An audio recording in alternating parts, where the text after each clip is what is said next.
இன்னைக்கு என்ன சமையல் பண்ண போறோம்னா வாழைக்காய் ஃப்ரை தான் பண்ண போறோம். வாழைக்காவை இந்த மாதிரி கட் பண்ணி எடுத்துக்கலாம்.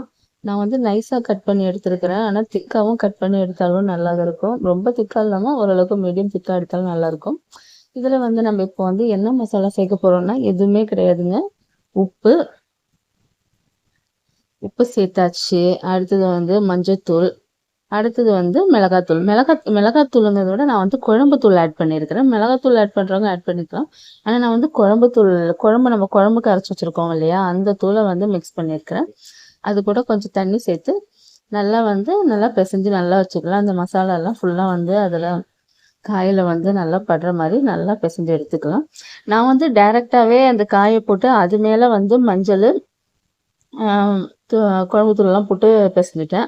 ஆனால் இதை விட இன்னொரு ஐடியா என்னென்னா, நம்ம முன்னாடியே வந்து இந்த மசாலாலாம் பேஸ்ட் மாதிரி பண்ணிவிட்டு அதில் வந்து இந்த காயெல்லாம் போட்டு வந்து நம்ம நல்லா இது மிக்ஸ் பண்ணோன்னா நல்லா எல்லாமே நல்லா சூப்பராக அப்சர்வ் ஆகிடும். அந்த மாதிரி தான் பண்ணியிருக்கணும். நானும் இந்த மாதிரி பண்ணிட்டேன். ஸோ ஓகேங்க. இப்போ தோசைக்கல்லில் தான் நம்ம இப்போ வறுத்து எடுக்க போகிறோம். எண்ணெய் லைட்டாக தான், கொஞ்சமாக தான் எண்ணெய் ஊற்றிருக்கோம். ரொம்ப அதிகமாகலாம் எண்ணெய் தேவையில்லை. லைட்டாக எண்ணெய் ஊற்றி ஃபுல்லாக வந்து தோசைக்கல் ஃபுல்லாகவே வந்து வர மாதிரி பண்ணிக்கலாம். இப்போ ஒன்று ஒன்றா ஒரு வாழை பீஸ் நம்ம ஒரு பீஸாக எடுத்து வைக்கலாம். எடுத்து வச்சு இந்த மாதிரி தோசைக்கல்லில் வச்சிடணும்.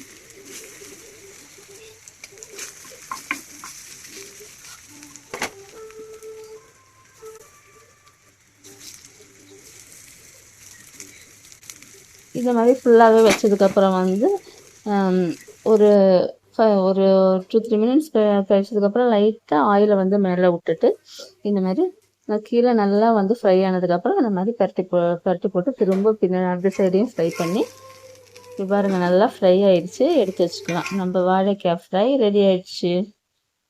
பிடிச்சிருந்தா லைக் பண்ணுங்கள், சப்ஸ்கிரைப் பண்ணுங்கள்.